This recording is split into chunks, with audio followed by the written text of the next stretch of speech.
Kami lanjutkan kembali pemirsa, Menteri Keuangan Sri Mulyani menyampaikan belanja negara hingga Februari 2022 mencapai 282,7 triliun rupiah. Menteri Keuangan menjelaskan terjadi lonjakan pada belanja non-kementerian dan lembaga akibat penyaluran subsidi. Kinerja akhir Februari. Dan ini tentu sebagian. Menteri Keuangan Sri Mulyani mencatat hingga Februari 2022 belanja negara mencapai 282,7 triliun rupiah atau 10,4% dari total APBN. Hal ini disampaikan Menteri Keuangan secara virtual baru ini.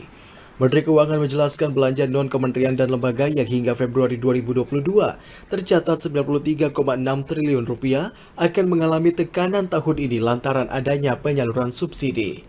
Jika tahun 2021 penyaluran subsidi BBM, LPG, dan listrik hingga Februari tercatat 12,35 triliun rupiah, maka pada tahun 2022 subsidi ini melonjak hingga 21,7 triliun rupiah.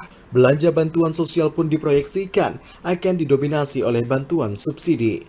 Seiring dengan meningkatnya mobilitas masyarakat, penggunaan BBM disebut Sri Mulyani turut meningkat.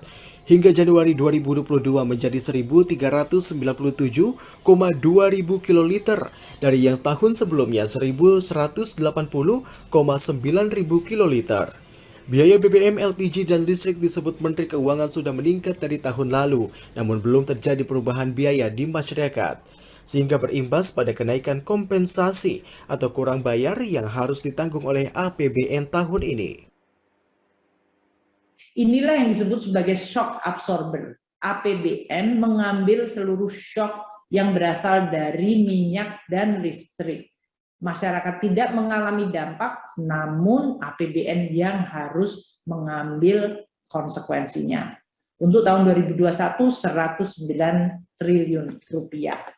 Dan fungsi shock absorber ini masih akan berlangsung di tahun 2022 ini. Sampai 3 bulan ini juga belum ada perubahan, sehingga ini akan menyebabkan kenaikan tagihan kompensasi yang nanti akan kita perhitungkan.